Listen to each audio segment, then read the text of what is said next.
Fala, galerinha de Queimados, boa noite, estamos de volta hoje, segunda-feira, Debate Chat Podcast. E hoje, segunda-feira, é o Papo Cristão, é um papo muito legal, o povo cristão aí, para tirar algumas dúvidas, né? Tem muita gente que carrega dúvidas no coração sobre muitos temas, e esse tema de hoje é um tema polêmico, é um tema muito polêmico, que na caixinha tem inúmeras perguntas, e para isso eu convidei dois pastores especialistas nesses temas também, que é o pastor Anderson Santana e pastor Daniel Correia.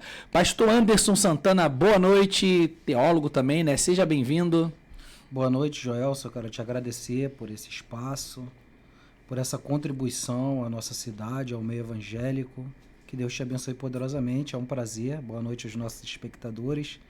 É um prazer estar aqui, poder contribuir com o conhecimento para a nossa cidade.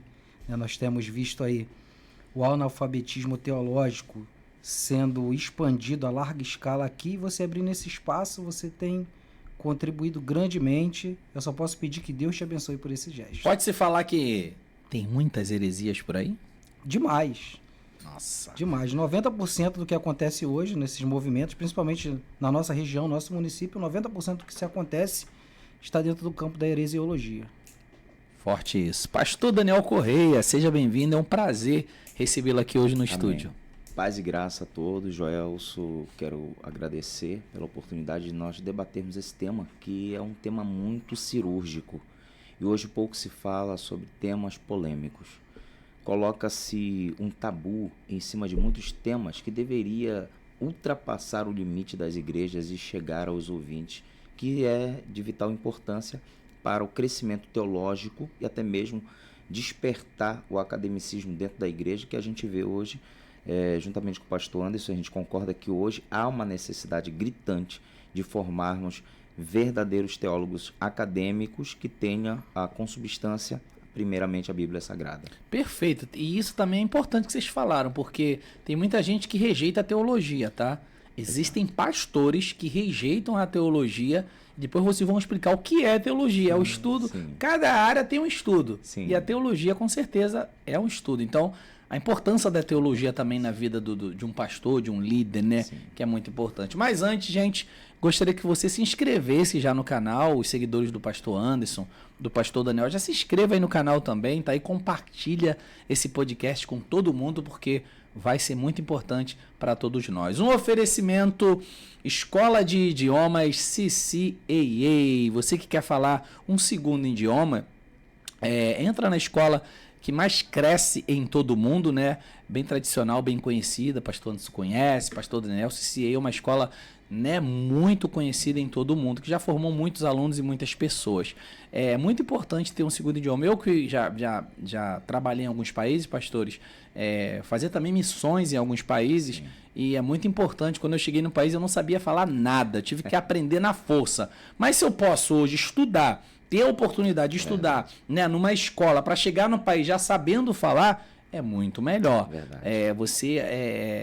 Como é que fala a palavra? Você facilita o seu trabalho, né? Você agiliza o seu trabalho. Então, eu quero dar um desconto para você que é seguidor do Chat Podcast, matrículas grátis no curso CCAA. E quem se matricular esse mês, curso de inglês, vai ganhar 6 meses de espanhol grátis. Então, aproveite essa oportunidade na escola de idiomas que mais cresce no mundo inteiro e aqui na cidade de Queimados também, CCAA. É assim que se fala. Galera, vamos então falar aqui com o pastor Anderson. Primeiramente, pastor, mais uma vez, boa noite.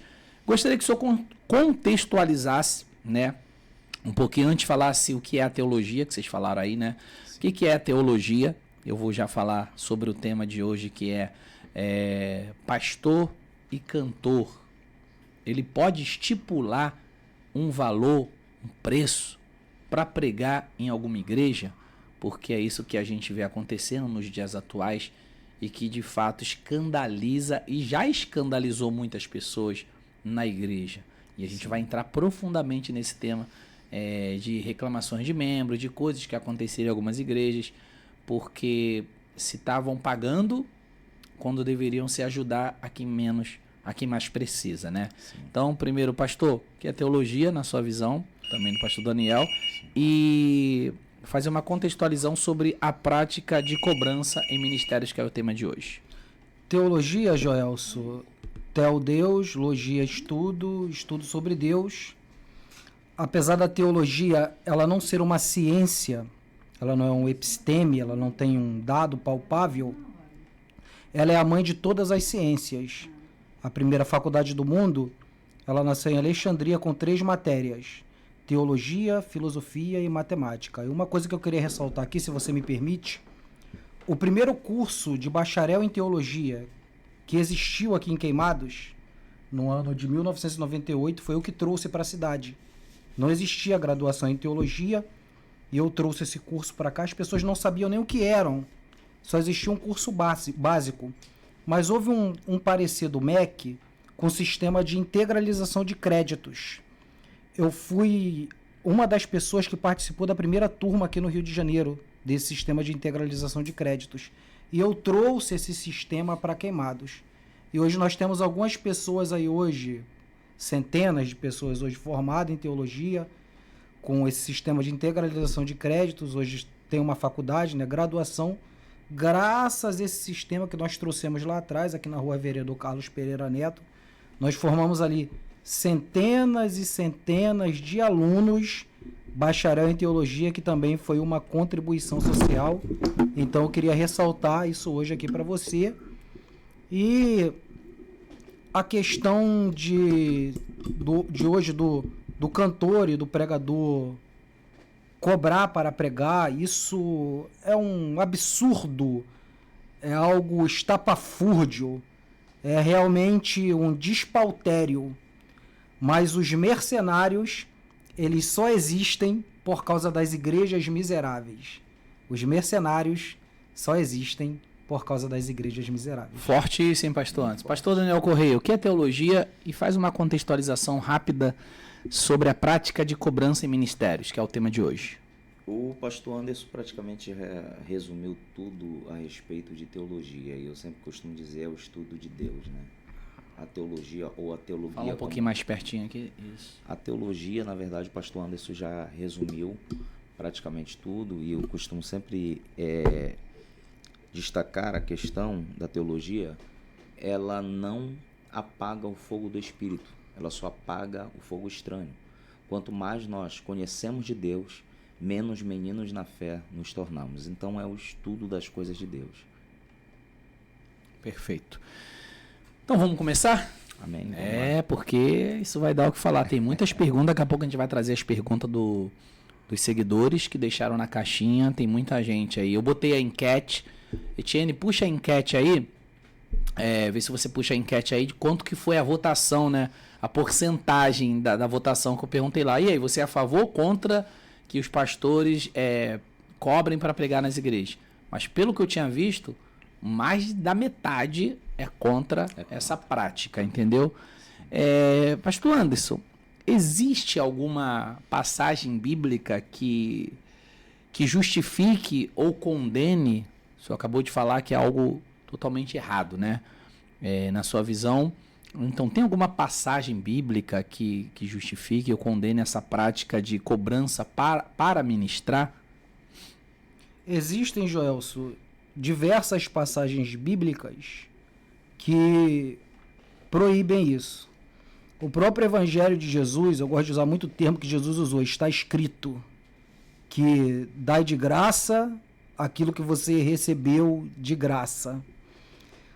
O que as pessoas elas estão fazendo hoje, elas estão usando o evangelho no aspecto profissional. Uma troca. Elas só vão porque vão dar um determinado valor, um determinado dinheiro. Se esse dinheiro não chegar, as pessoas não vão. Jesus, ele vivia de oferta. A oferta, ela tem uma base bíblica. Agora, se cobrar para pregar, aí já não é uma oferta, aí já é o comércio. E o comércio é altamente reprovado pela Bíblia. Na verdade, a Bíblia diz a respeito dessas pessoas que fazem isso, que elas já receberam os seus pagamentos, os vossos salários. E Jesus disse ainda muito mais, que o vosso ventre é o vosso Deus.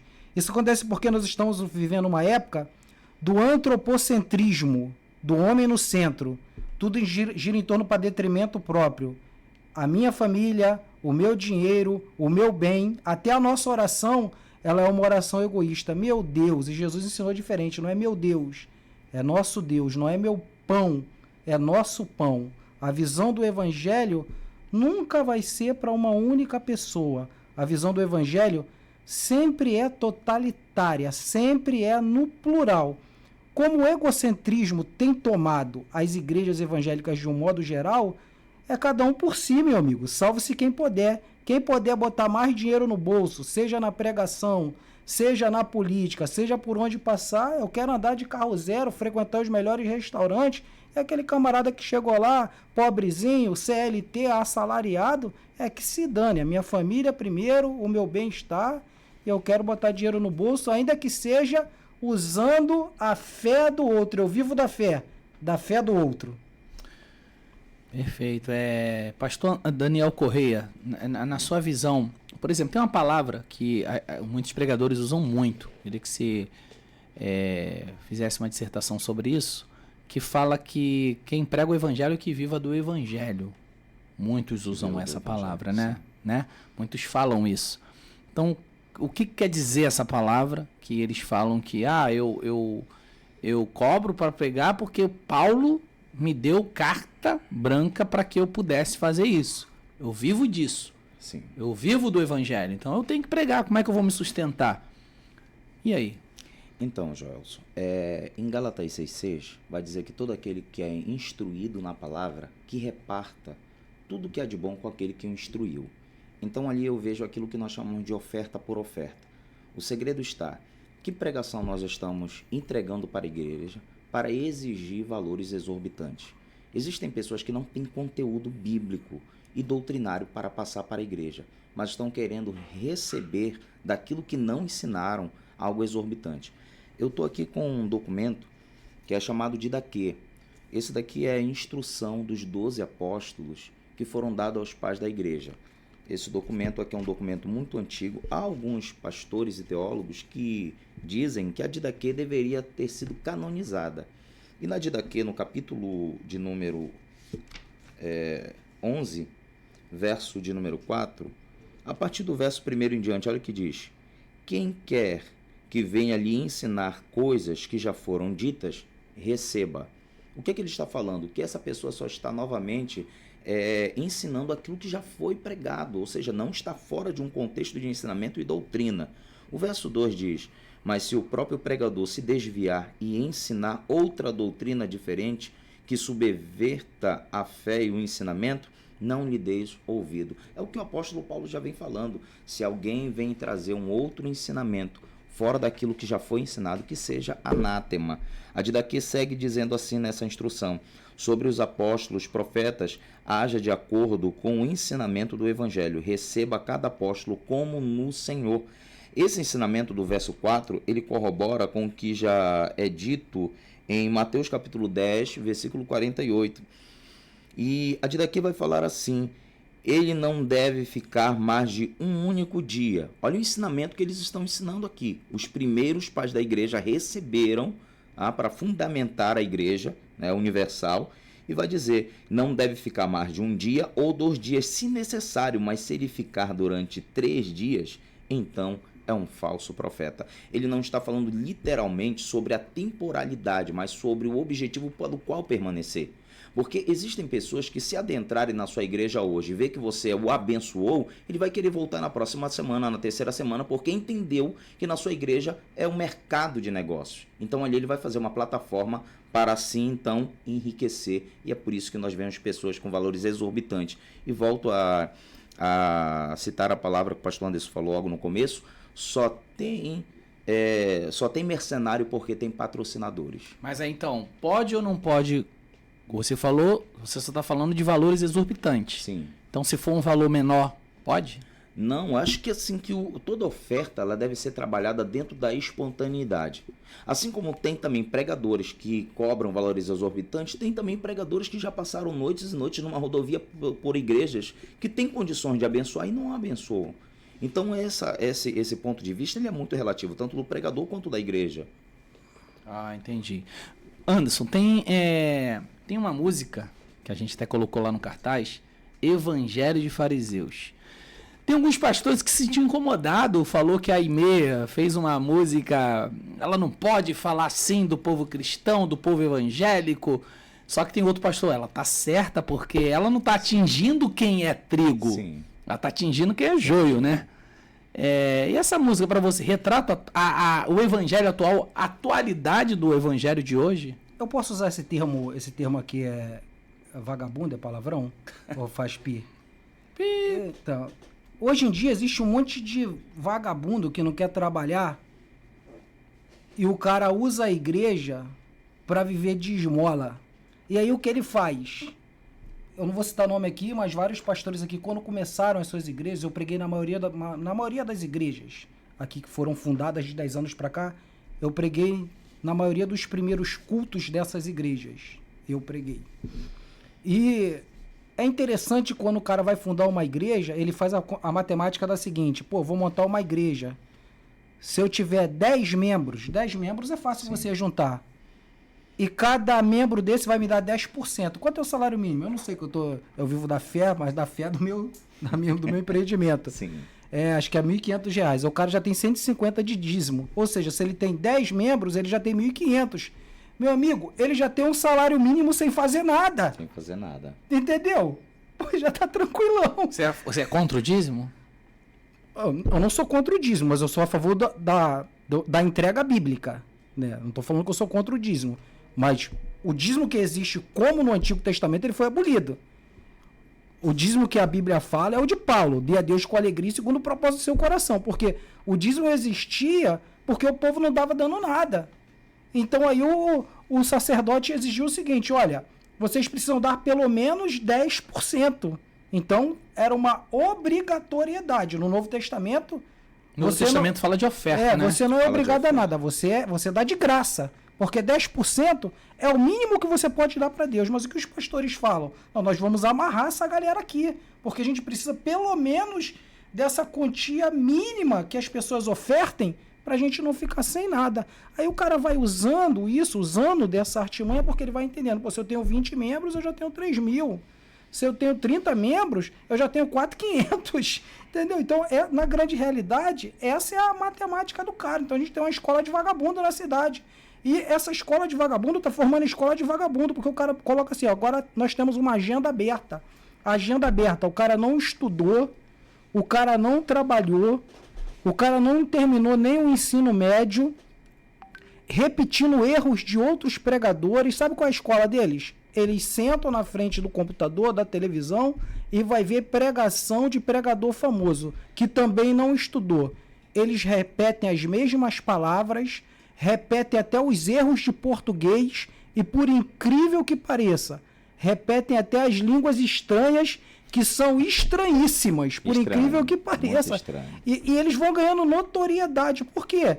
As pessoas estão carentes. Você vive num período das doenças da alma, das ansiedades, das doenças psicossomáticas, e as pessoas estão em busca de alguma coisa que acalente as almas delas. Então elas ouvem uma palavra que você vai vencer, você vai ficar milionário, você vai sair dessa situação como num passe de mágicas.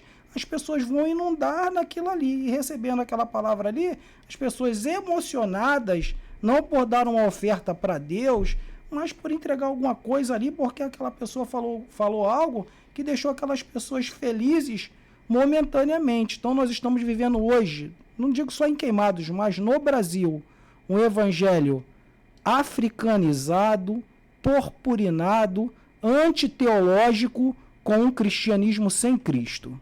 Verdade. Pastor Daniel, fazemos campanhas, a música da Aimee. Sim. Fazemos campanhas para nós mesmos. Eventos para nós mesmos. Estocamos o maná para nós. Cremos por nós e pelos nossos. O reino virou negócio. O dízimo importa mais do que os corações. Há um evangelho de fariseus. Cada um escolhe os seus. E se inflamam na bolha do sistema. Enquanto isso, no Marajó, o João desapareceu. esperando os ceifeiros da grande seara.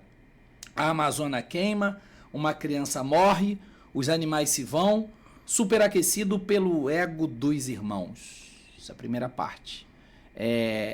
O Evangelho, nós como cristãos também temos participação na civilização, nessa que ela até falou que a Amazônia queima. Eu até ouvi um pastor falando, ela falou errado, o que o cristão tem a ver com a Amazônia que queima? Ela está culpando a gente. Não, o cristão, na verdade, a gente vai buscar lá na Bíblia como eram as igrejas do passado. Porque, queira ou não, a gente aprende a viver uma vida de honestidade, cuidar das coisas de Deus também, que consequentemente a gente está cuidando das pessoas e trazer o bem-estar de todo mundo. Então, tipo assim, eu no meu julgamento aqui, o Joel, eu vejo essa música como uma realidade muito real. E o senhor vê essa música também como essa realidade real, até porque o pastor falou aqui que as pessoas também fazem só para si, só que o Evangelho de Jesus... o reino de Deus, eu acho que se a gente for fazer uma igreja dessa, eu acho que muita gente, infelizmente, vai ter que fechar a igreja. Uma igreja, como Jesus falou, se você quer entrar no reino, vende tudo que tem, distribui aos pobres e me segue, vem. Então, quando eu ouvi a música a primeira vez, eu concordei 100%. Até porque esse grito, esse eco, já não vem desde hoje, já vem de muito tempo. Pesquisa aí daqui a pouco. A música É Proibido Pensar, de João Alexandre. Há muitos anos atrás foi lançada essa música.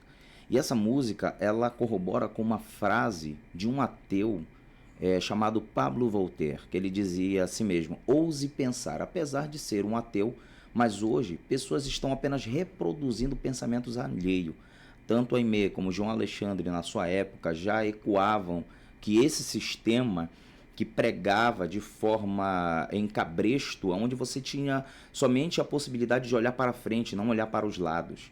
Hoje eu sempre faço uma comparação do evangelho da atualidade como a caverna de Platão, quando você vem mostrando a realidade daquilo que existe lá fora, contrapondo aquilo que eles acreditam dentro da ideologia sistemática, você é morto, você é extinguido, você é expulso da sinagoga. O próprio Jesus já falava que por amor a ele, muitos seriam expulsos da sinagoga. Jesus, quando ele veio pregando contra esse sistema farisaico, contra toda essa indulgência que era pregada já desde os tempos da liturgia de culto em Jerusalém, ele também foi crucificado. Você vai fazer uma análise quando Paulo ele chega em Atenas. Paulo está pregando, Paulo está curando em nome de Jesus, Paulo está fazendo a obra. Até então, o diabo está ali parado. Mas quando alguém vem atrás de Paulo gritando homem de Deus, e é um espírito de adivinhação, e o texto vai dizer que gerava lucro para os seus senhores, e ele repreende aquele espírito de adivinhação, Paulo é preso. Então, por que agora todo o sistema se levanta contra Paulo? Paulo está pregando, o sistema pode não estar concordando, mas está parado. Paulo está ganhando almas para Jesus, o sistema pode não concordar, mas está parado. Mas quando Paulo toca na galinha de ovos de ouro, o sistema se levanta e Paulo é preso. Então aí está a realidade. Isso não parte desde a Aimé. Desde muito tempo a igreja vem gritando esse grito de liberdade. Eu digo que nós passamos mais um ano agora da reforma, onde nós precisávamos de uma nova reforma. E essa reforma, pastor Anderson, essa reforma veio por causa de um homem que não aceitou algumas teses, né, que a gente sabe lá da igreja católica, que também vivia nesse... Jesus, na verdade, quando ele entra no templo e vê aquele comércio, ele quebra tudo de revolta. Sim. Porque ele ensinava algo enquanto o sistema ensinava outra coisa. Então, na verdade, quem matou ele foi os judeus, que realmente viam ele como alguém que estava indo contra o que era a galinha de ovo, como você falou. Né? E isso não acontece hoje também. Eu lembro do Mr. M, quando começou a revelar os segredos das mágicas. Lembra? Verdade. Então hoje também não acontece, eu vou contar da minha experiência também, não acontece isso de surge alguém, um pastor que começa a falar sobre contra isso, contra aquilo, porque... o outro começa a ligar, fulano tá falando isso, fulano vai tirar mesmo da igreja, ele tá ensinando, ele tá mostrando. Você não acha que também existe isso nos dias atuais? Ô, Joelson, eu quero voltar só um ponto aqui. O cristão, ele é responsável por tudo que acontece no mundo, tanto quanto o poder político. Existe um livro da editora Vida Acadêmica, o título é O que aconteceria se Jesus não houvesse nascido, do James Kennedy. ele vai falar da importância do cristianismo na educação.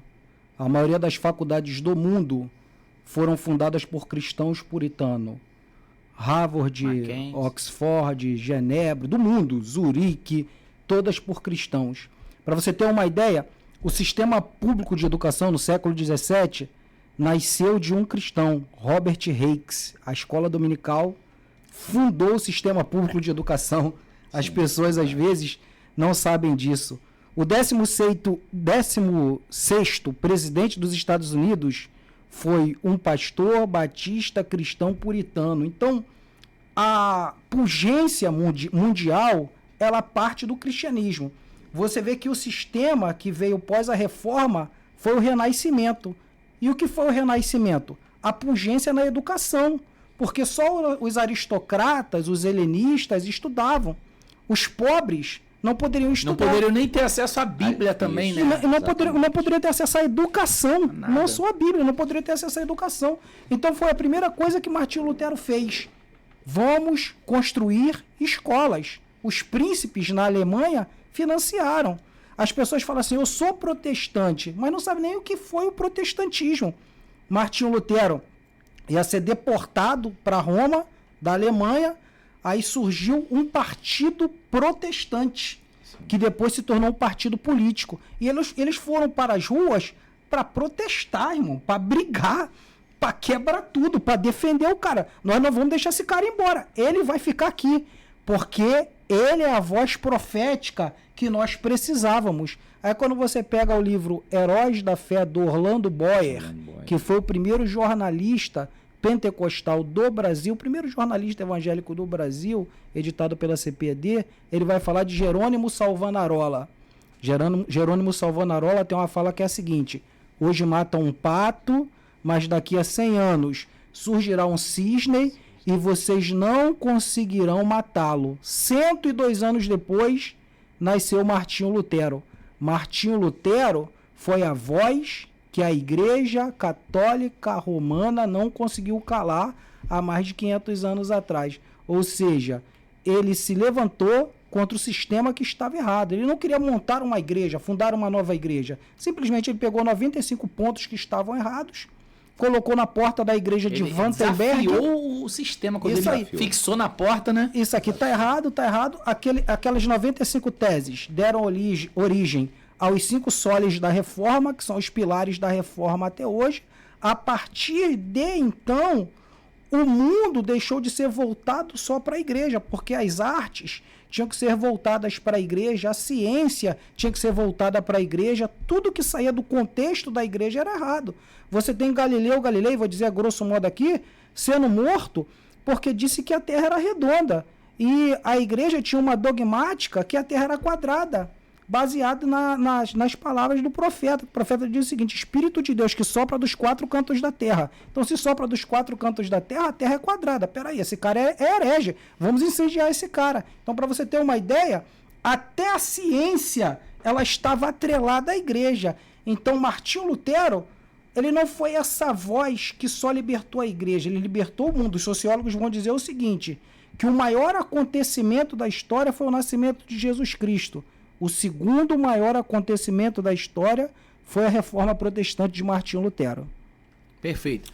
Fala quais são as 5, porque o pastor sola a escritura, as 5. Sola a escritura. Solis a escritura, só a Deus, só a Cristo, só a fé e só a graça. Só que isso nos dias atuais não tem sido suficiente, pastor Daniel.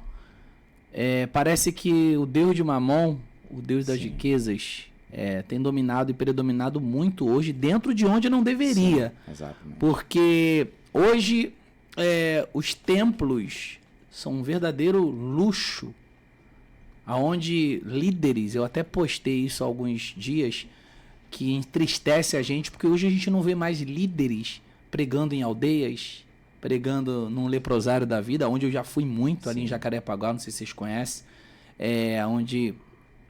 em hospitais. Hoje a gente vê líderes brigando para pegar num Gideão da vida, para pregar num movimento aonde ele vai ficar em evidência. Então, onde está essas 5 teses, pastor Anderson, pastor Daniel? Por que o tempo mudou? Não seria também o fim dos tempos, onde Jesus já falou sobre isso, né? Porque o egocentrismo, o egoísmo, né? Os homens se tornariam avarentos, né? Amantes de si mesmos, que ao ouvir a verdade teriam comichões nos ouvidos. É isso aí. Só pra você ter uma ideia, hoje eu moro num bairro aqui que é considerado o bairro mais nobre da cidade. Não vou falar onde eu moro não, porque de repente alguém pode querer me matar aí, negócio de política, né? A gente tem muito inimigo, mas eu moro nesse bairro aqui. Existem algumas igrejas nesse bairro. Por exemplo, uma vez nós estávamos fazendo um evento numa certa igreja, alguns anos atrás, uma certa pregadora aí que é altamente conhecida no Brasil, convidamos para pregar. A mulher, para andar 3 quilômetros e poderia chegar na hora da pregação, cobrou R$2.000, isso há 10 anos atrás. Aí outro dia eu estava passando na porta de uma igreja no mesmo bairro, né? Ali uma igreja um pouco elitizada. O camarada lá estava tocando chofar. Então hoje nós temos... É patológico o que acontece na igreja hoje. São sessões esquizofrênicas. É loucura. Porque fé na fé é loucura. É preciso ter fé. Fé na fé é loucura. Fé no monte, fé no cabrito, fé no anjo, fé no sapato, fé no reteté, na água, no azeite, isso é loucura. Na camisa, no lençol. É preciso ter fé, mas fé na palavra de Deus. Eu passei da porta da igreja, passei de carro, né, na porta da igreja, estou vendo o camarada tocando chofar para encerrar o culto. Então você vê o tamanho da loucura das pessoas. Jesus tirou o cristianismo de dentro do judaísmo. Trazendo práticas judaicas para o cristianismo. Eu tô aqui com um cara que é hebraísta. E Jesus tirou o judaísmo de dentro o cristianismo de dentro do judaísmo, porque o cristianismo é uma religião e o judaísmo é uma outra religião. E hoje o que os caras estão fazendo? Os caras estão colocando novamente o judaísmo dentro do cristianismo. Uso de kippah. De kippah. Por quê? Porque o que chama a atenção das pessoas é aquilo que é diferente. As pessoas gostam do gótico, do sinótico, do místico, do cabalístico. Então, quanto maior a loucura, mais o número de seguidores. Existia um cara na década de 70 chamado Jim Jones. Foi o cara onde começou as danças proféticas, essa parada de se dançar no poder, de se arrepiar dos pés à cabeça. Começou nos Estados Unidos, vai pesquisar. Não fica de orelhada, não, ouvindo gente doente falar, não. Aí o pessoal começou a dançar no poder, começou a questão das profecias de formas retardatárias, como nós vemos hoje, escabrosas. Sabe o que aconteceu, irmão? Ele levou todo mundo para um espaço, mandou 1.000 pessoas tomar veneno, 999 pessoas disso. Tomaram veneno porque iriam ver a Deus, e uma pessoa foi mais esperta, não tomou veneno e deu um tiro nele. Então, guarde essa frase, coloca nos seus status. Quanto mais louco, maior o número de seguidores. Quanto mais louco, maior o número de seguidores. Verdade. E fazendo um adendo dentro da ideia de fé, que foi um dos pontos em que Martinho Lutero ele reformou a igreja, Sola Fide, eu quero fazer uma rápida dissertação linguística e mostrar que esse horizonte linguístico e cultural que assassinou pessoas pela sua forma de interpretação é um grande perigo, né? Como agora o pastor Anderson acabou de falar sobre o Espírito de Deus nos 4 cantos da terra, não fala sobre ser quadrado, mas fala sobre a sua plenitude. Então, se a pessoa tivesse um pouco mais de profundidade, domínio dentro do texto, ele entenderia, não de uma forma literal, mas de uma forma exemplificada. Então, pegando essa palavra de fé, a palavra fé ela vai aparecer primeiramente em Abacuque 2,4 como a palavra emuná. E o que é emuná? Emuná é firmeza, é aquilo que eu pego, aquilo que eu agarro, aquilo que eu seguro, aquilo que é firme. Da palavra emuná no hebraico se origina-se a palavra amã ou amém, que fala também como firmeza. Quando nós traduzimos do texto hebraico para a Septuaginta, eu falo Septuaginta porque existe uma letra no grego que é chamada gama, e ela nunca é conjugada como J, mas como G. Então, teologia, ângelos e Septuaginta sempre lá vão conjuntar dentro dessa vocalização. E na tradução do hebraico para o grego, na Septuaginta, a palavra emuná ela foi traduzida para a palavra piste. E piste agora fala sobre preservar. Olha só, no Antigo Testamento, no hebraico, é segurança, firmeza. No Novo Testamento, agora é preservação. O Dr. Rodrigo Silva, arqueólogo muito renomado no Brasil, ele dá um exemplo interessante sobre emuná no Antigo Testamento. Ele diz que é como se alguém estivesse à deriva no oceano e de repente vê algo flutuante. Ele imagina, com um pouco de força que eu tenho, se eu agarrar naquele objeto, profundo eu não vou. Agora, para onde eu vou chegar, eu também não sei. Então, fé é aquilo que nos leva, nos conduz. Uma coisa nós temos certeza, morrer nós não iremos. Foi quando Deus falou a Abraão, sai da tua terra e vai para a terra onde eu te mostrarei. Olha só a expressão ali, mostrar.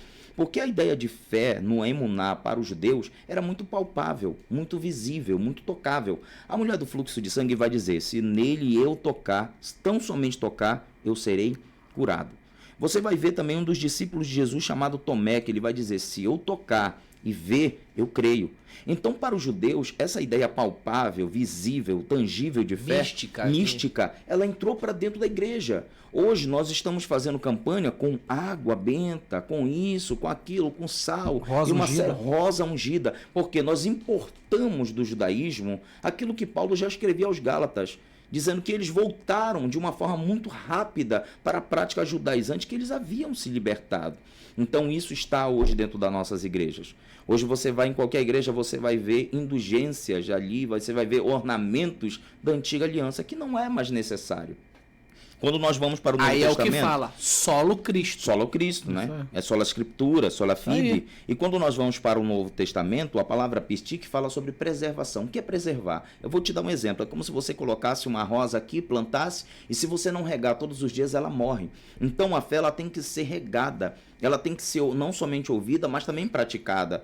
A fé vem pelo ouvir a palavra de Deus. Então, quando eu pego apenas essa parte e entendo que a fé não parte de mim, dos meus pressupostos, mas daquilo que eu ouço e pratico, eu já entendi o que é fé. Você vai perceber que todos os discípulos e muitos outros que seguiam Jesus ainda tinham muito essa ideia palpável. De repente, Jesus vai se deparar com um homem que não é daquela região e ele vai dizer, Senhor, se tu me liberar uma palavra, o meu servo será curado. Jesus para tudo e diz, nem em todo Israel eu vi fé como a desse homem. Ele está falando em outras palavras, é essa fé que eu estou pregando, não é o que você vê, não é o que você toca. E é por isso que os Hebreus falam lá no capítulo 11, versículo 1, que a fé é o firme fundamento e a certeza daquilo que se espera, sem mesmo se ver. Ou seja, eu não preciso de um ponto de contato para chegar até Cristo, de correto? Um ponto de contato. Aí, olha aí onde entra o horizonte linguístico.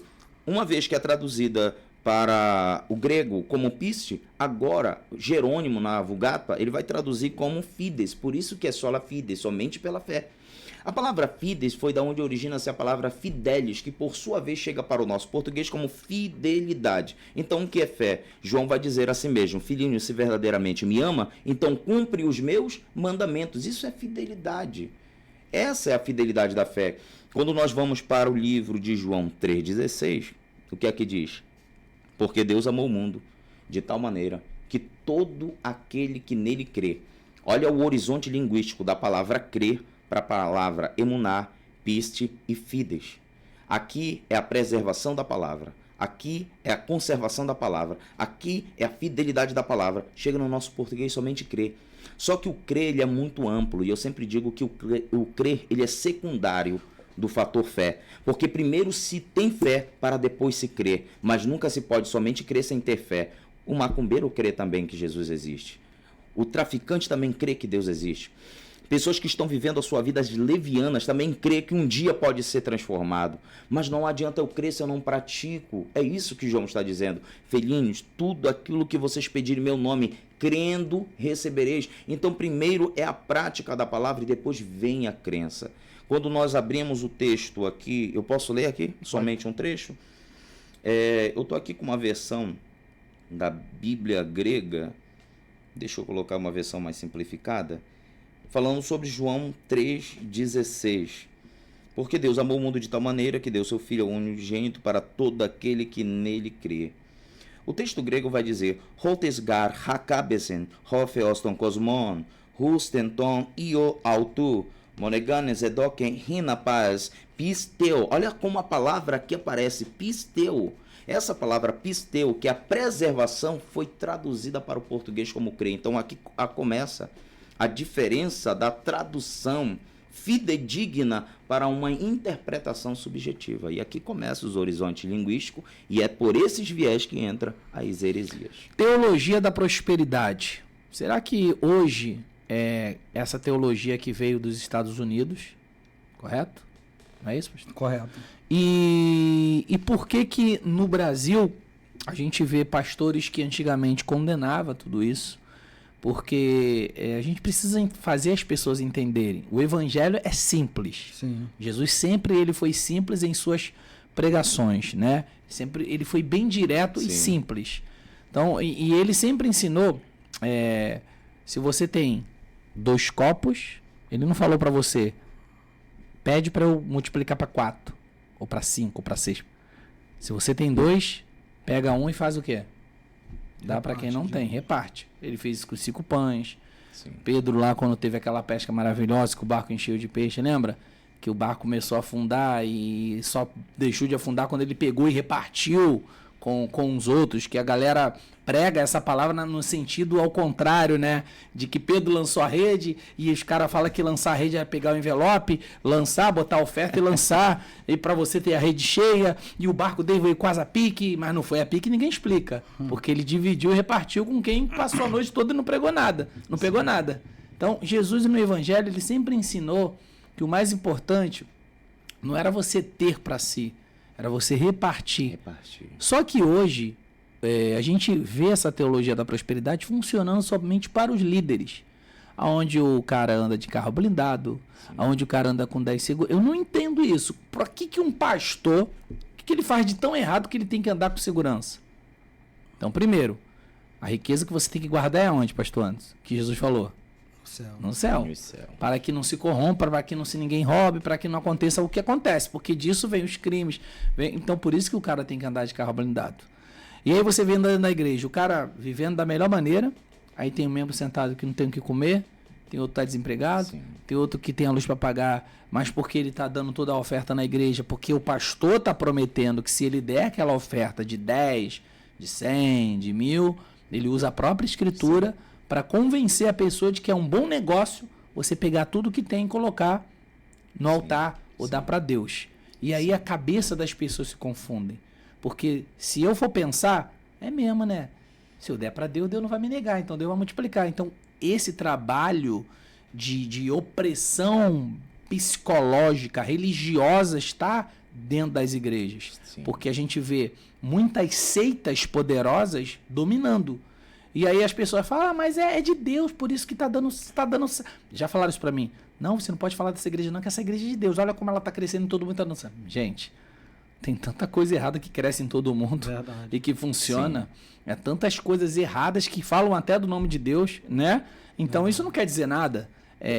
Eu tenho que me manter leal à palavra de Deus. Não é o material que me qualifica como que é a prova de que eu sou um homem de Deus ou uma mulher de Deus. Na antiga lei, sim, se media as pessoas pela quantidade de riqueza, né? No Novo Testamento é o contrário, é a graça, é o amor ao próximo, né? É tudo isso. Então, pastor Anderson, como é que você avalia hoje essa teologia da prosperidade pregada nas igrejas, tá? E como que você enxerga o chamado ministerial? Ele pode ser tratado como uma profissão ou ele deve ser apenas um serviço espiritual? Primeiro, Joelson, que a prosperidade bíblica, ela existe. Ela está lá em Mateus capítulo de número 6. Buscai primeiro o reino do reino dos céus e sua justiça, e todas estas coisas vos serão acrescentadas. É porque as pessoas mudam esse texto. As pessoas não leem o texto. Elas repetem os pensamentos de outras pessoas. As pessoas falam esse texto assim: buscai o reino dos céus e todas as coisas vos serão acrescentadas. Então, todas as coisas é muita coisa. Elas esquecem ali do pronome, que é o indicativo aos substantivos que vem anteriormente no texto. Estas. Né? Que é aquilo que vem antes do texto. E o que Jesus está falando ali antes do texto? Você que está me ouvindo agora. Jesus está falando de comida, bebida e de vestimenta. Jesus está falando daquilo que é essencial para o dia a dia. Então, o que é a prosperidade bíblica? A prosperidade bíblica é a ausência de necessidade. Então, o cristão, ele vai ter ausência de necessidade. Agora, enricar, ficar milionário, depende do seu esforço, do seu trabalho. A questão de riqueza não vai estar alinhada à atividade espiritual, não. A questão da prosperidade, sim, que é a ausência da necessidade.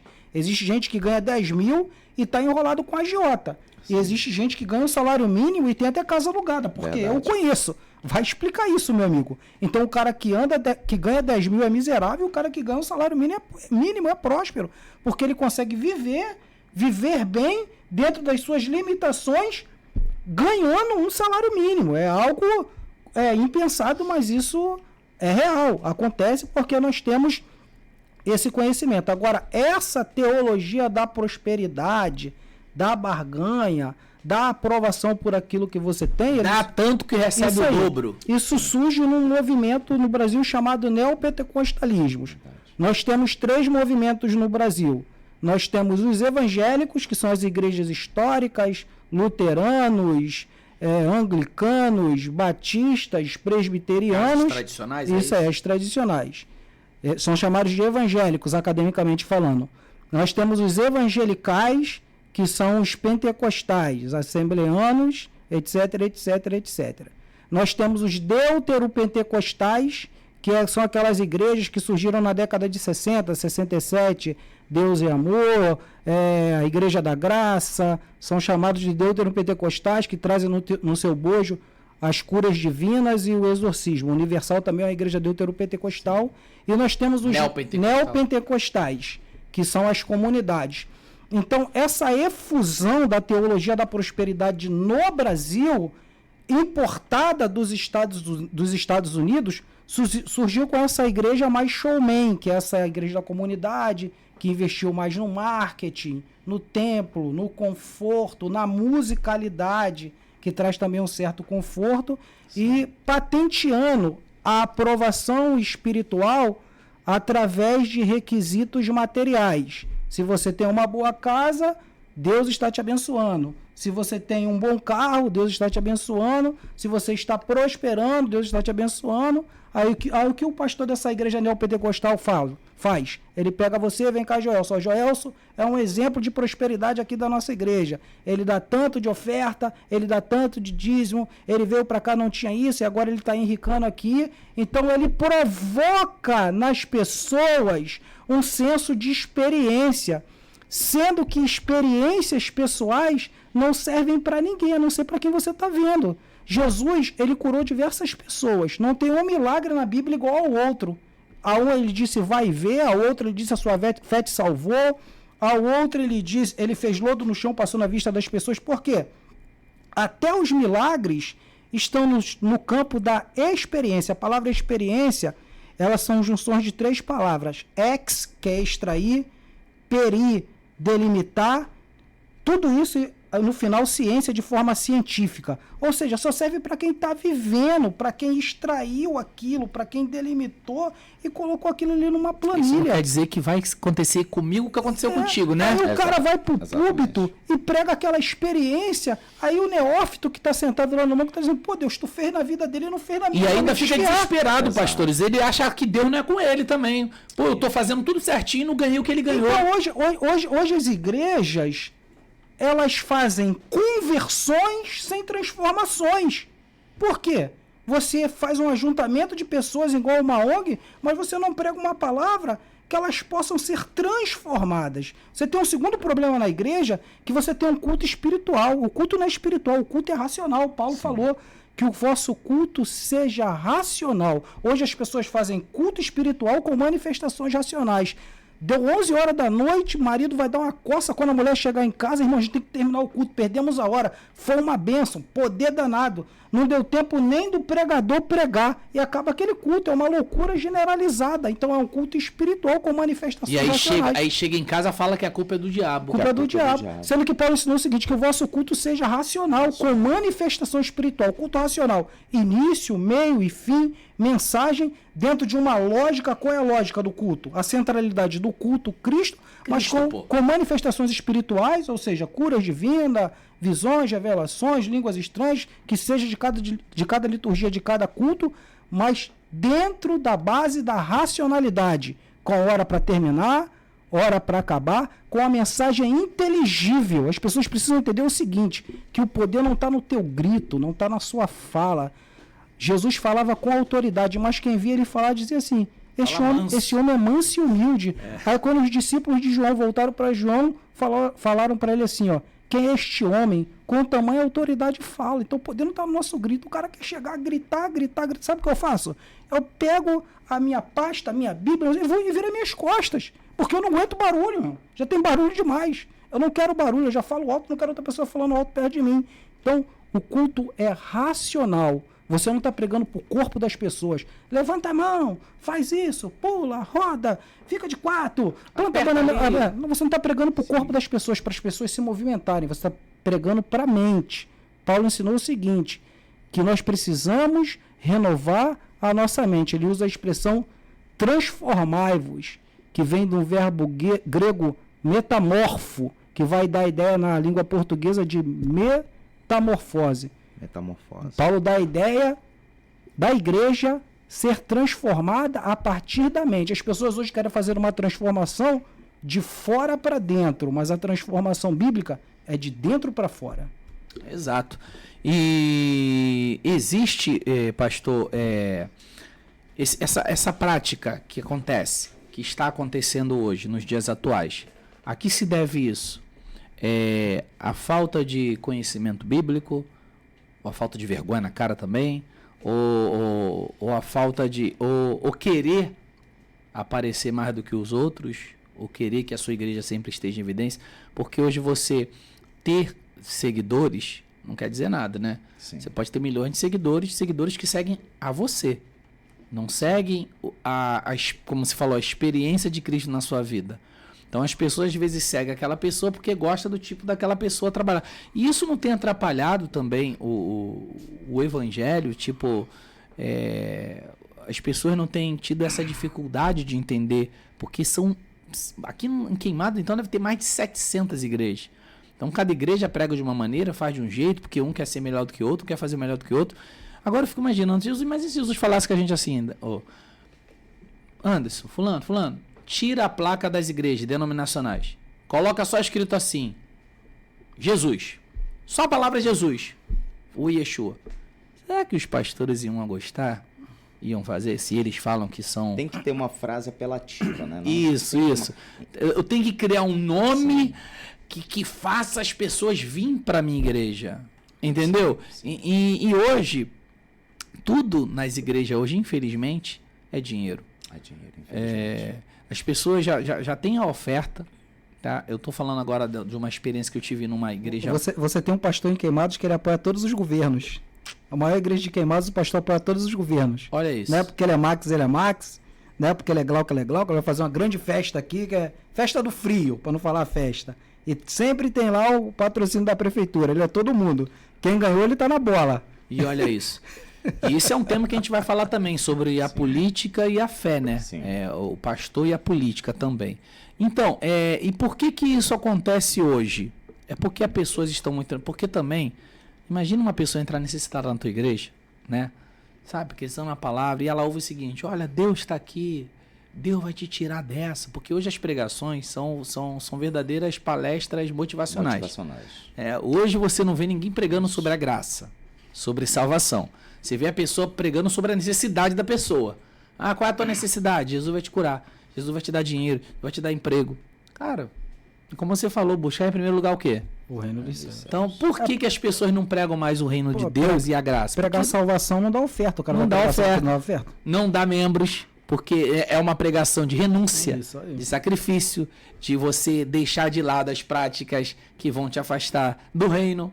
E agora, se você pregar de um bom carro, uma boa casa, um bom salário, isso aí não é nenhum sacrifício de renunciar ao pecado. É só você pegar, barganhar, convencer aquela pessoa de que você ter Deus como sócio é um bom negócio.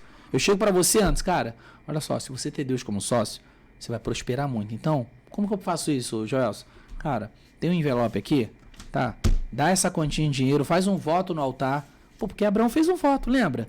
Jacó também fez um voto lá, cada um vai pegando aquelas palavras isoladas da Bíblia, do Antigo Testamento, vai transformar isso numa pregação motivacional que traga um resultado, porque eu vivi em uma instituição que, infelizmente, ao passar do tempo, ela se transformou em uma verdadeira empresa.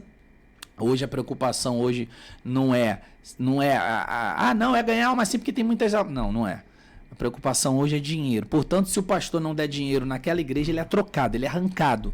E se ele não der na outra, ele é arrancado para a pior igreja da... E se ele não der na outra que é a pior, ele é arrancado do ministério. Porque hoje as igrejas estão vendo resultado financeiro. Ela não está vendo resultado de conversão. Quantas pessoas converteram no teu culto? Quantas se entregaram para Jesus? Então hoje, o dinheiro está falando mais alto.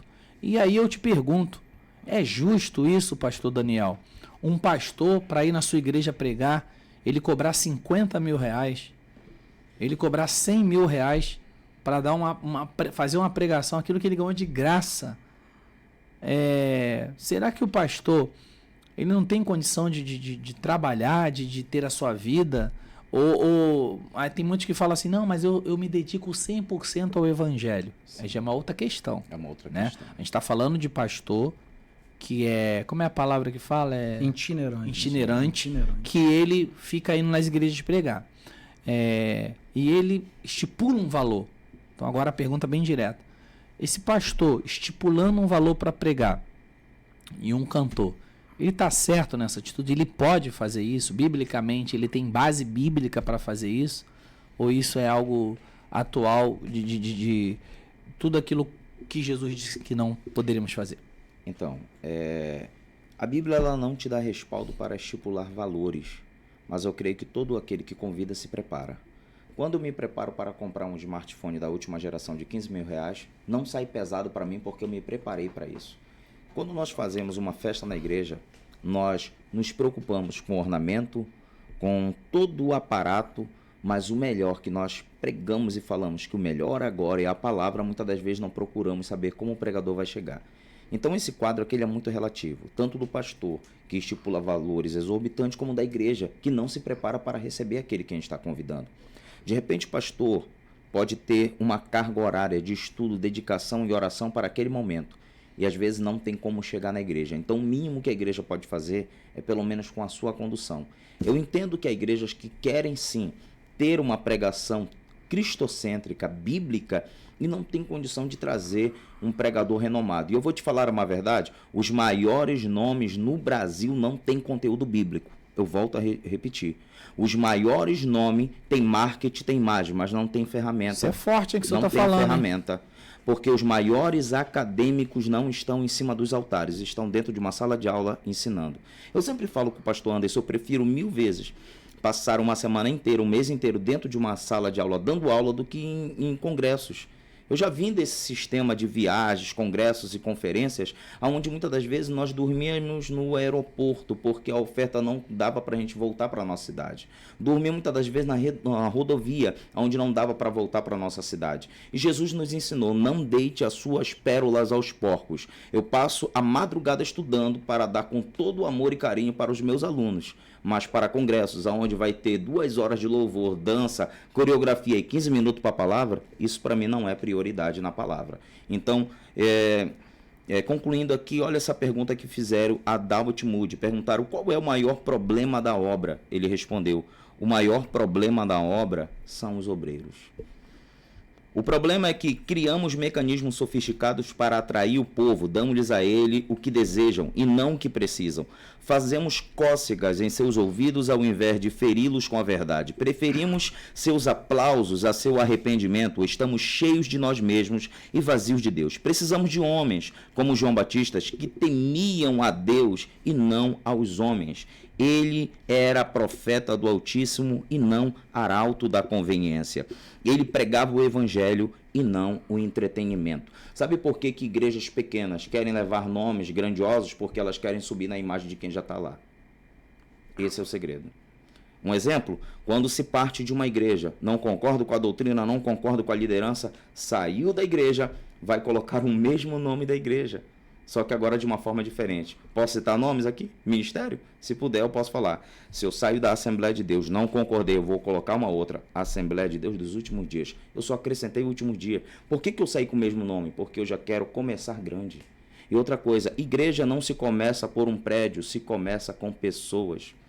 Quando nós invertemos essas polaridades, nós estamos criando mais um mecanismo para atrair pessoas do que atrair pessoas para a verdadeira palavra. Jesus não começou com o templo. Jesus começou na praia.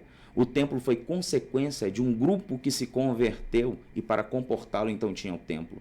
Hoje a visão é, vamos abrir primeiro o prédio, primeiro a loja, para depois atrair pessoas. Existe um sistema dentro do Rio de Janeiro, aonde se o pastor ele é chamado para aquele sistema, é lhe dado apenas um mês. Vou comprar a igreja, vou colocar, estruturar, você tem um mês. Você tem que gerar metas, você tem que gerar recursos, você tem que gerar pessoas. Você tem um multinível ali a crescer. Se você bater a sua primeira meta, você passa para uma outra meta e assim até chegar ao full time, que segundo me chegaram informações, é em torno de R$25 mil que recebe por mês um pastor full time dentro desse ministério. Eu te pergunto, isso é uma igreja ou isso é uma empresa? Empresa? Então Dallet Moody está certo. E Jesus, Anderson, ele convidava as pessoas para sentar na mesa. Eu fico olhando também, existem muitas igrejas, Queimados, principalmente, que eu tenho acompanhado. Inclusive, eu quero convidar os pastores renomados de Queimados para sentar na mesa para a gente debater esses temas importantes. Por que muitos de vocês só convidam pessoas grandes para sentar na mesa do almoço, do café, da janta? E Jesus, eu lembro que ele convidou prostituta, ele convidou pessoas que não tinham condições de retribuir a ele nada. Exato. Porque uma coisa é você ser um líder, um pastor ou alguém, e você fazer para ele, para o Daniel, que você sabe que tem uma empresa, você sabe que Daniel tem um salário bom.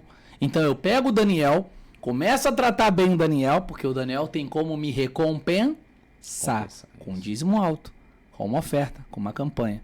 Enquanto o irmão Anderson não tem esse salário, não tem essa empresa. Verdade. Então o Anderson, quando chega na igreja, para eles é aquela ovelha que não serve para nada, porque essa não é uma igreja, é uma empresa. A gente está falando agora de empresa e igreja. E aí a empresa não valoriza as almas. A empresa valoriza o quê?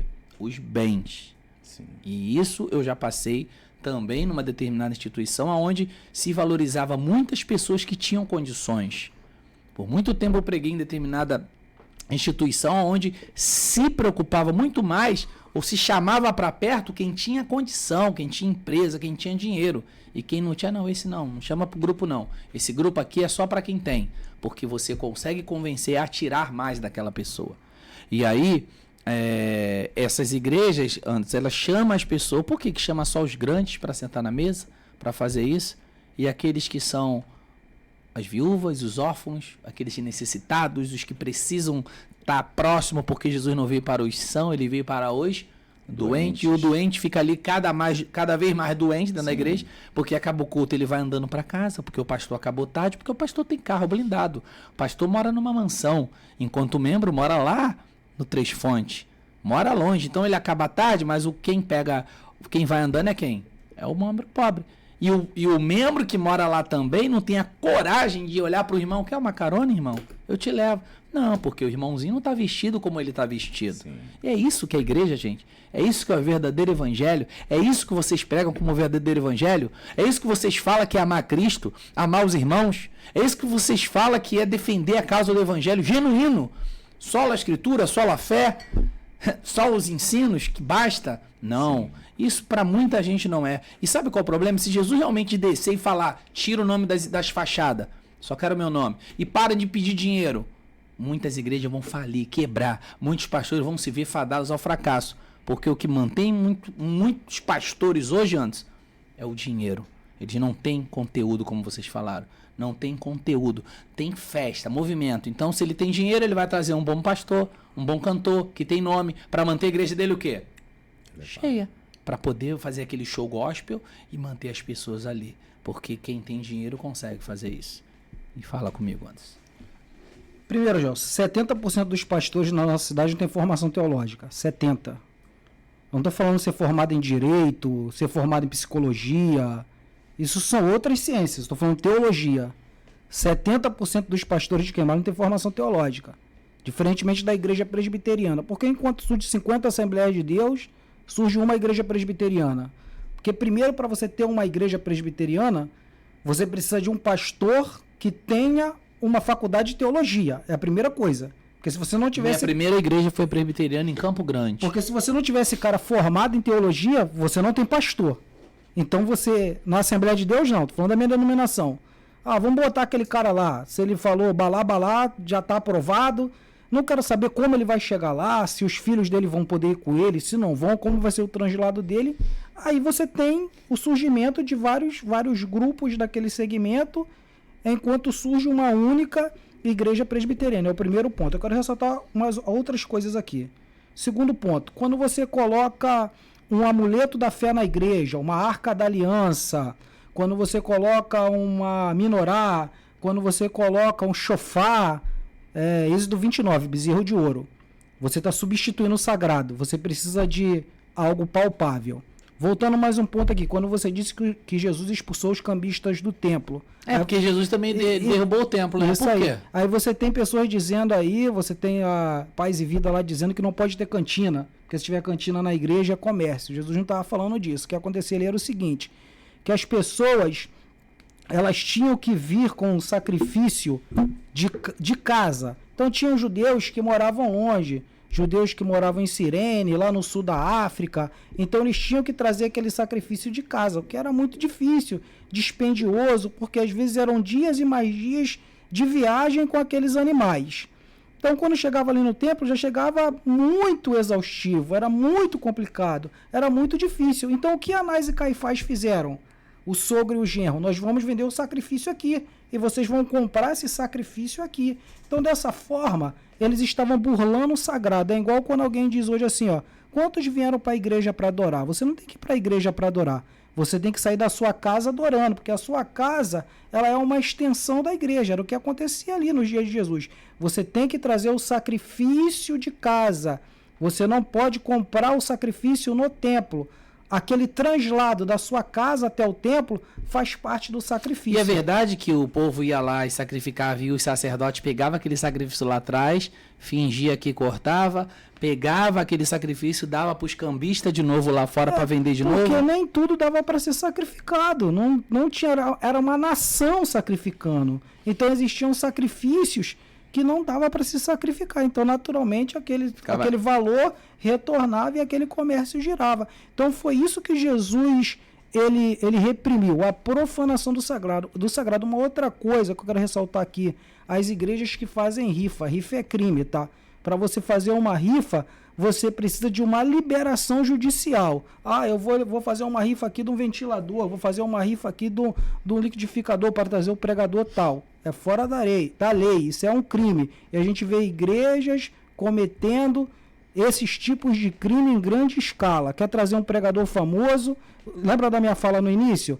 Os mercenários existem por causa das igrejas miseráveis. Por quê? A igreja miserável faz rifa, faz bazar, vende coxinha para trazer o pregador famoso que repete até os erros de português. E vai o pregador lá hábil, que estudou, mas está no anonimato, não é famoso, sabe o que eles fazem? Dá moedas da passagem, 2 tapinhas no ombro e dá uma coxinha cheia de óleo. Então a igreja precisa entender o seguinte, ela precisa aprender a honrar os seus mestres, os seus pregadores, dar uma oferta, direito, o translado, oferecer uma recepção, porque o camarada ali está com a esposa, não sabe que hora vai chegar em casa, se vai poder jantar. Então, honrar alguém é bíblico. Você pode honrar. Agora, quando você cobra, aí já deixa... No caso, você estipular que você é contra. Aí já é errado, porque quando você estipulou o valor, aí já virou comércio. Aí já é... Tipo, eu chego pra você antes, estou com uma igreja aqui. Você pode pregar domingo aqui na minha igreja às 18 horas? Posso. Quanto você me cobra antes? Aí já tá errado. Eu cobrei, já virou comércio. No caso, eu que como um pastor inteligente, sábio, sei da necessidade de trazê-lo. Então eu, dentro das minhas condições da minha igreja, eu vou lá e vou ofertar na vida do antes. A máxima é a seguinte, quem convida dá banquete. Você convidou o camarada para ir na sua casa, você vai dar ovo para ele sem pejoração nenhuma. Tem gente que gosta de ovo. Você vai dar ovo pro cara, você vai deixar o cara sentado no chão, então você convidou o camarada para ir à sua igreja, então você vai dar o melhor para aquele camarada ali, porque além de tudo ele é o seu amigo. Ele está indo ali para servir a sua igreja, para entregar uma palavra no nível que não tem ali. Pastores são deuses? Não, porque tem pastor que se acha Deus e ele não atende mais o WhatsApp, ele não responde, ele agora só fala com a secretária. E outra coisa, um outro erro gritante que existe hoje, Hoje em dia os pastores têm agenciadores, você não consegue falar com o cara faz a agência do cara, a oferta. Eu tô tentando dinheiro, chamar um pastor, dois pastores, ó. O contrato chega na secretária e nunca pode. Uma outra coisa que os pastores estão fazendo agora, eles estão colocando a imagem deles no cabeçalho da igreja, na frente da igreja, foto dele, foto da esposa. Isso é bezerro de ouro, isso é idolatria, isso é profanação. Apelativismo, né? Você tem a Assembleia de Deus de Belém, da nossa convenção geral, lá tem um busto do José Wellington. Os caras construíram uma estátua do cara, para você ver o tamanho da aberração. Construíram um busto. E uma igreja está querendo criar também. Já criou uma estátua que está escondida aí de um líder. Construíram um busto do cara. Tem uma certa igreja aí também, que eu não vou citar o nome para não ser processado. Falar para você que quando o cara chega, pode estar no momento da mensagem. Tem que parar a pregação e a igreja toda ficar de pé para o cara entrar. Teve uma convenção aqui no Rio de Janeiro, lá em São Cristóvão, que esse determinado bispo entrou, tava igual o Maracanã, pessoal com bandeira igual de time, com a foto dos bispos ali fazendo aquela festa, porque o cara entrou. Então, nós estamos entrando por uma patologia, por um campo da loucura, que quem não conhecer a Bíblia realmente, meu amigo, vai se perder. É melhor ficar em casa. Entendeu? Porque se você for para a igreja, você vai se desviar. Se você, pastor, você é a favor de um membro estar passando necessidade, fome, situação difícil, chegar para o líder daquela igreja e falar, pastor, estou sem comida em casa, não paguei a conta de luz. O senhor pode me ajudar? Você é a favor do pastor pegar, dar a oferta do dízimo ali para ajudar aquele membro? É certo ou é errado? Eu vou ler um texto aqui que está no Antigo Testamento, que é Levítico 25:35. Levítico 25:35 vai falar: vocês os ajudarão ao estrangeiro, ao habitante, e ele viverá entre vocês. Está implícito que você deve ajudá-lo antes que ele venha a falir e ficar necessitado. Você vai olhar isso daqui, peraí, mas isso daqui é um Antigo Testamento, é a lei 613 mitzvot. Beleza, Jesus veio no Novo Testamento e resumiu tudo isso de duas formas: amar a Deus sobre todas as coisas e o teu próximo como a ti mesmo. Então pronto, essa lei já representa entender a necessidade do outro. Agora, olha só, eu vou partir para algo mais profundo. Essa lei chamada tzedakah, que no hebraico a palavra tzedakah está na sua preposição, a justiça ou a lembrança. Quando nós vamos para o Novo Testamento, essa palavra é dikaiosine, e ela aparece em João, capítulo 16, versículo 8, falando sobre a pessoa do Espírito Santo, dizendo: e quando ele vier, convencerá da justiça, do juízo e do pecado. O convencimento do pecado é pelo Espírito Santo. O convencimento do juízo ou da justiça é pelo Espírito Santo. Então, todo aquele que faz um ato de filantropia, ele tem duas motivações. Primeira, biblicamente, o Espírito Santo, ou de forma subjetiva, eu quero ajudar porque lá na frente eu preciso ser ajudado. E nós acabamos de sair agora de um período eleitoral onde pessoas fizeram suas falsas filantropias, colocaram valores na mão de algumas pessoas, fingindo ser amigos e amando a necessidade do próximo, mas pergunta, cadê essas pessoas? Sumiram do cenário. Porque quando se age, se faz uma filantropia a um necessitado, é o tempo que vai revelar verdadeiramente quem incentivou. Foi a ação do Espírito ou foi simplesmente um desejo subjetivo de alcançar ou galgar um patamar? Se é o Espírito Santo, primeiro, você não vai nem querer imagem, não vai querer mídia, não vai querer aparecer, porque o próprio Jesus disse que aquele que semeia com a mão direita, que a esquerda nem saiba. Então, dentro dessa lei da tzedakah, existem um primeiro nível. Eu não vou falar aqui dos 8 níveis da tzedakah, segundo Ramban, mas o primeiro nível vai dizer assim: o nível mais elevado, sem nenhum outro acima deles, é a pessoa ajudar alguém que empobreceu, concedendo-lhe um empréstimo ou emprestando, fazendo uma sociedade com ele, contratando para o trabalho de forma que ele seja fortalecido e não precise pedir ajuda a terceiros. O que é que nós vemos na igreja hoje? Pessoas que têm capacidade, que têm poder e conhecimento para oportunizar os nossos irmãos, mas não oportunizam. Preferem buscar lá fora os que de dentro da casa estão necessitados. Preferem ajudar lá fora aqueles que de dentro da casa estão precisando. Eu lembro de Dorcas. Tem igreja que ajudou político, mas não ajudou membro da igreja. Não ajudou membro da igreja. Eu lembro de Dorcas, ela ficou reconhecida porque ela fazia túnica para os irmãos da igreja. Não ficou conhecida porque ela falava em línguas estranhas, porque ela revelava, porque era irmãzinha do Cocó. Ela simplesmente ficou conhecida pelo seu amor, pela sua generosidade. E você tocou logo no início aqui algo muito interessante. dons espirituais, na igreja de Corinto eu lembrei, dons espirituais não revelam intimidade com Deus, revela a necessidade de Deus falar naquele momento. Revela caráter também ou não? Não revela, porque, 1 Coríntios, capítulo 12... Eu posso falar em línguas e ser um mau caráter? Claro, Pode. 1 Coríntios, capítulo 12, você vai ver ali sobre a manifestação de dons. Mas quem era a igreja de Coríntios? Era a igreja que no capítulo 11 estava em divisão. A igreja que sentava na mesa e outros passavam fome. A igreja que falava em línguas, mas não deixava os outros serem oportunizados na sua repartição de forma igualitária. Essa era a igreja de Coríntios. No capítulo 11 tinha divisão, facção dentro da igreja. No capítulo 12 tinham dons espirituais. Capítulo 13, Paulo começa a tratar do assunto dizendo: vocês não têm amor, que é o vínculo da perfeição. Capítulo 14, culto desorganizado. Capítulo 15 vai chegar a justiça de Deus. A trombeta vai tocar. Ou seja, a igreja de Corinto tinha os 9 dons. E quando 9 dons, tinha o dom de maravilha, né? Que é mais do que milagre. Maravilha é você não ter o braço e o braço nascer. Não ter o globo ocular e o globo ocular surgir. É diferente de você ver tendo o globo ocular. Então lá existiam os 9 dons. E quando Paulo exorta a igreja de Corinto, Paulo vai dizer assim: vocês são carnais. Carnais. Aí o cara pega assim: pô, a igreja tem 9 dons, a minha não tem nenhum. E a igreja de Corinto é carnal? Como é que pode uma igreja ter 9 dons e ser carnal? É porque não tinha o principal, que era o amor.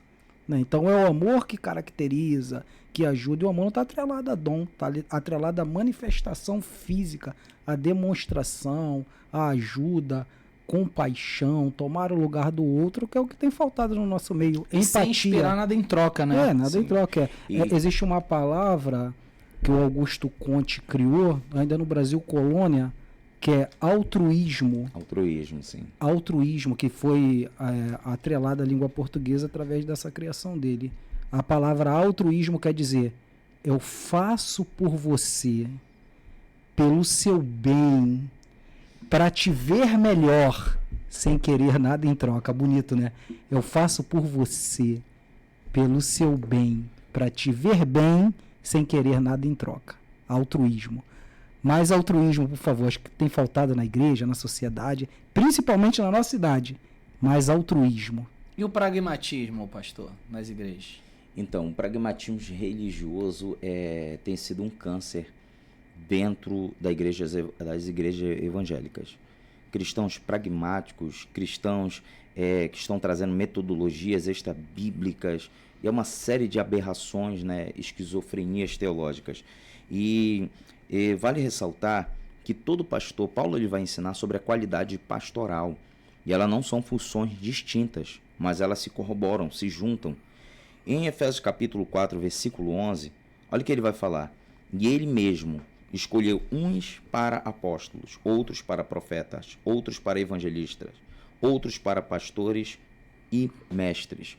Perceba que a palavra pastores e mestres está numa conjunção. Essa conjunção no grego é uma conjunção qualitativa. O texto grego vai dizer assim mais ou menos: kai eutos edokentus min apostolos, tun profetas, tun de evangelistas, tun de poimenas kai didáscalos. Olha só, poimenas é o quê? É um pastor. Didáscalo é um ensinador. Então não pode exercer uma função pastoral aquele que não tem a aptidão e a habilidade do ensino. Um cantor que canta, é reconhecido, mas tem um título de pastor, pode ter recebido o título de pastor, mas não é um pastor.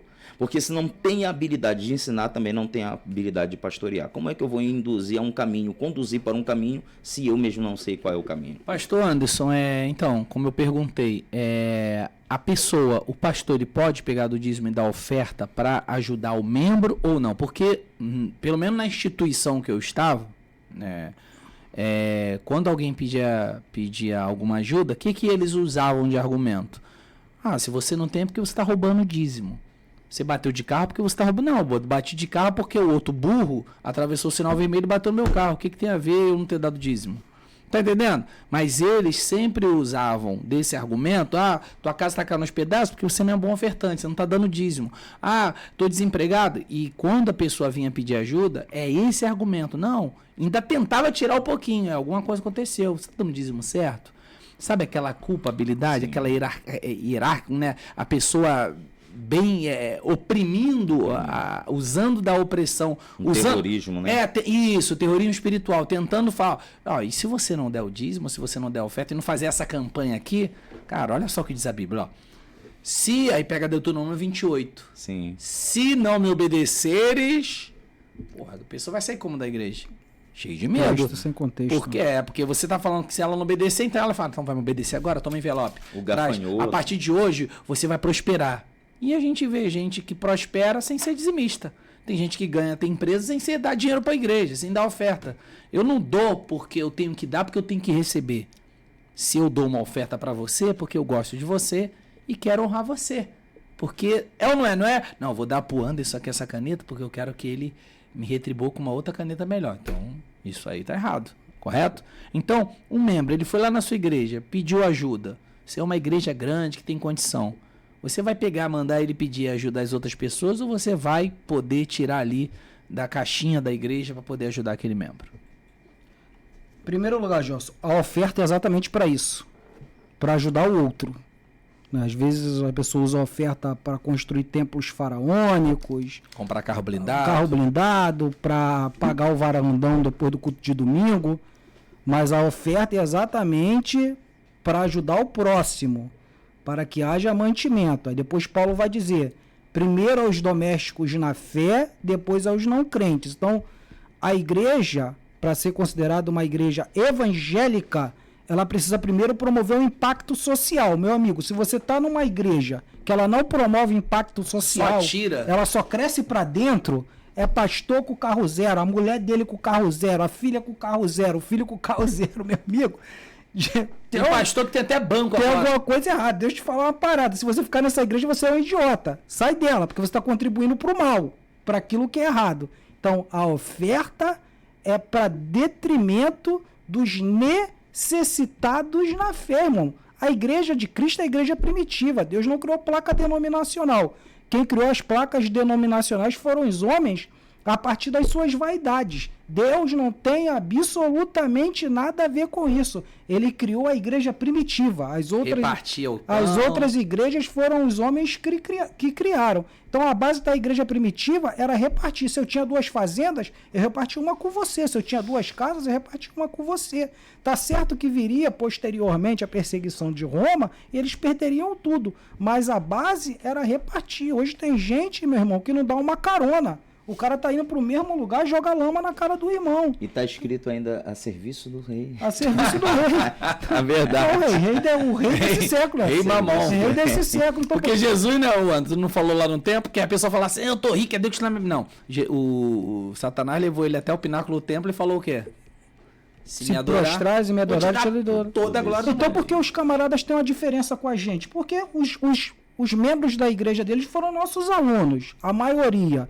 E a gente não se vende, que a gente não depende deles para nada. Não precisa do dinheiro da igreja, porque ele não é rico, não tem disposição para trabalhar. Nem do dinheiro da igreja, nem do dinheiro da política. Tem disposição para trabalhar. Independente de já ter trabalhado muito. Tanto para a política, quanto para a igreja. Mas não dependemos de tal. E nós não vendemos os nossos posicionamentos. Como nós estamos aqui falando, que a gente não está preocupado se eles vão ser nossos amigos, se eles vão gostar da gente. Se a gente quer ir na igreja... mesa para a gente tomar café. A gente não quer, a gente está aqui para ensinar. Entendeu? Então, toda oportunidade é oportunidade para ensinar. É isso que nós estamos fazendo aqui. Então, o que acontece hoje? É estapafúrdio, erros sem precedentes. É aquilo que Jesus ensinou. Cegos, guiando cegos, e o fim é o abismo. Infelizmente. Então, a oferta da igreja deve ser usada para os domésticos na fé, depois aos não crentes. Vou contar uma experiência aqui. Uma pessoa, quando eu estava no Fanchen, uma pessoa tinha passado por 6 igrejas ali no Fanchen, da maior a menor, pedindo uma cesta básica. Aí bateu no meu portão. Não sou pastor de igreja, presidente de ter igreja, não. Nem gosto e nem quero. Vai lá na casa do Anderson, que ele vai te ajudar. Bateu lá no meu portão. Olha, moço, eu já passei em 6 igrejas. E eu vim aqui, eu sei que aqui na igreja, o senhor mora aqui, né? Quando eu morava lá no Fanchen. E eu vim pedir uma cesta básica, porque eu tô sem nada, já passei em você. Foi falando o nome das igrejas. Fala o nome das igrejas que passou. Fui lá e comprei uma cesta básica pequena, dentro das minhas condições, e dei para aquela pessoa. Isso foi ano passado. Só para você ver a dificuldade que as pessoas têm passado. Tinha batido em 6 igrejas. E essas 6 igrejas não tinha uma cesta básica para dar para essa pessoa. Então, que evangelho é esse? Volto a dizer, igreja evangélica que não promove impacto social no seu bairro Não é igreja evangélica, é ONG. Aimee, tá de parabéns. Evangelho de fariseus, sim. E o próprio Jesus falou, né? Chamou de hipócritas e fariseus. Sim. Vocês que dão o dízimo da hortelã, mas negam o quê? Negam. A justiça, né? Um dos textos que está sendo muito batido em algumas igrejas é o de Malaquias 3:10, que é o carro-chefe. carro-chefe, né? Trazei todos os dízimos à casa do tesouro. Primeiro, o que é a casa do tesouro? É igreja? O que é a casa do tesouro? É templo. Então, primeira pergunta que nós devemos nos fazer: o que é a casa do tesouro? Segundo, qual é o objetivo? Para que haja mantimento. Se tem gente passando fome na nossa igreja, na nossa congregação, então Malaquias não está de acordo, não está batendo com o que é o objetivo, para que haja mantimento na minha casa. Tá bom? E eles estão trazendo esse texto diretamente para a igreja atual, mas o capítulo Ele tá falando de mantimento na número minha 1, casa, que é mantimento da igreja, para não faltar as coisas dentro do templo. Aí, olha o capítulo 1. Sentença pronunciada pelo Senhor contra Israel por intermédio de Malaquias. Está falando com quem? Com a igreja dos gentios ou com Israel? Israel. Capítulo 2 agora está dizendo: agora, ó sacerdote, para vós outros este mandamento. Esse mandamento é para quem? Para os sacerdotes. Então, se tem alguém que tem que começar a organizar isso aqui, não é os de fora, é os de dentro, é os sacerdotes. Sacerdócio corrompido, sacerdócio que está vivendo uma adoração falsa. E olha só, eu vou trazer mais outro aqui, Malaquias capítulo 1, versículo 10. Olha o que diz aqui. Malaquias 1:10. Eu estou tudo dentro de Malaquias, que é o contexto imediato do que estamos tratando. Olha o que diz, Malaquias 1:10. Tomara houvesse entre vós quem fechasse a porta do templo, para que não acendesse fogo de balde. Em outras traduções, fogo inútil, fogo estranho no meu altar. Eu não tenho prazer em vós, diz o Senhor dos Exércitos, nem aceitarei da vossa mão a vossa oferta. Porque maior do que o valor da oferta é o sentimento pelo qual nós doamos.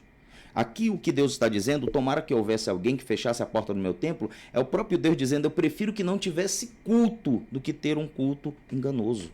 Olha o que Deus está tratando aqui com esse povo, que distorceu o princípio do que é uma verdadeira oferta. Oferta é espontaneidade, oferta é sentimento, oferta não é um toma lá da cá, não é uma reciprocidade, porque reciprocidade eu te proporciono até o ponto que você me proporciona. Então isso não é oferta. Oferta verdadeiramente é sentimento. Oferta é um ato de caridade, é um investimento. Segundo Rambam vai dizer que é um investimento em pessoas. É você ajudando uma pessoa aqui, sabendo que essa ajuda ela é cíclica. Você nunca vai receber da mesma pessoa que você ajudou, mas a semente que você semeia aqui, um dia Deus vai usar em outros lugares. Eu já passei em alguns estados do Brasil e sempre pratiquei isso na minha vida porque eu creio piamente nessa palavra. Quando eu cheguei dentro do estado do São Paulo, do Rio de Janeiro, sem conhecer absolutamente ninguém, direcionado por Deus, minha esposa e eu, Deus abriu porta e nos apresentou pessoas. Eu aprendi uma frase que diz que se você procura pessoas, você perde a visão de Deus. Mas se você procura Deus, Deus coloca pessoas no teu caminho. Verdade. Pessoal, estamos terminando. A gente vai ter parte 2, tá? Porque a gente está na metade ainda, não conseguimos. Então não vai ser nessa próxima segunda, porque vai ser especial de Natal. A gente vai ter 2 cantores queimadenses aqui para fazer um especial no Chat Podcast.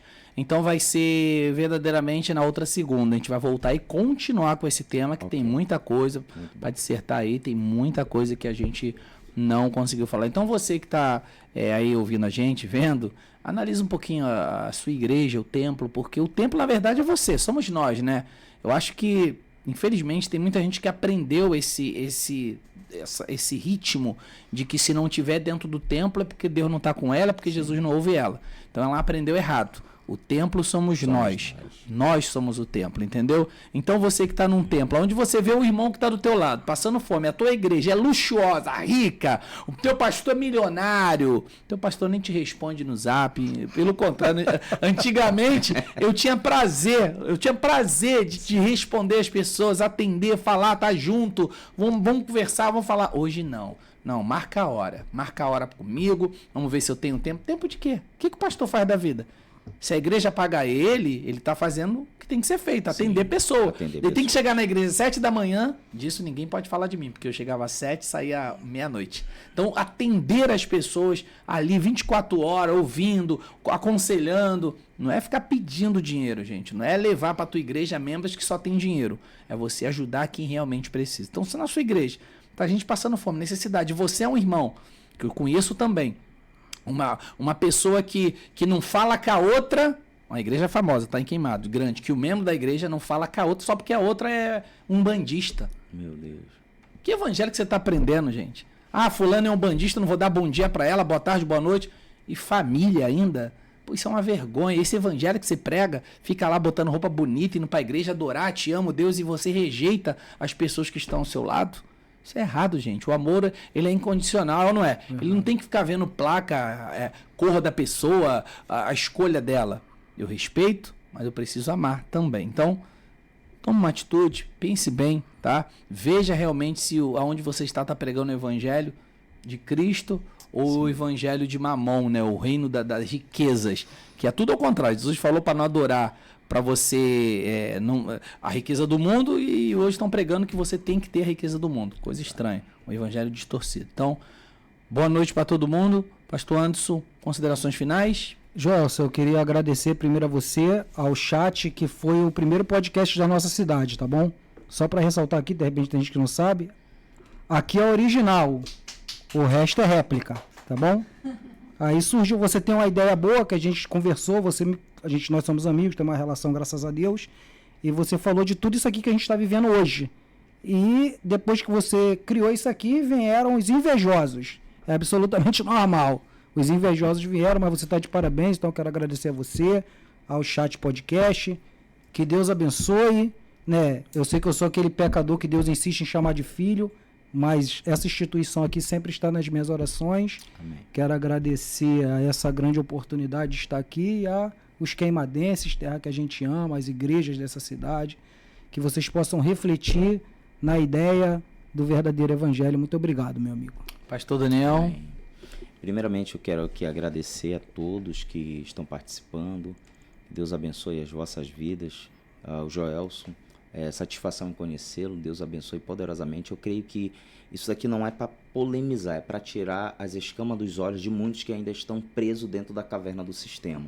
Agradecer também ao pastor Anderson, que eu tive a honra de conhecer, nos tornamos amigos e temos um mesmo pensamento teológico. Isso daqui é louvável a Deus. É o que Paulo já falava na igreja, né? Quando há o pensamento igualitário é que se revela a comunidade. Então eu creio que nós partimos de um pensamento bíblico, juntamente com você, que teve essa iniciativa, né? E volto a dizer, não é causar polêmica, porque tirar as escamas, realmente, o novo causa um desconforto. Então quero agradecer ao Joelson, ao pastor Anderson e a todos vocês que nos acompanham. Deus abençoe poderosamente. Perfeito, obrigado pela presença de você, destinado esse tempinho aí para estar com a gente, tá? Segunda-feira vai ter especial de Natal, na outra segunda-feira a gente volta. Gente, então é isso, pessoal, não é, como o pastor falou, polemizar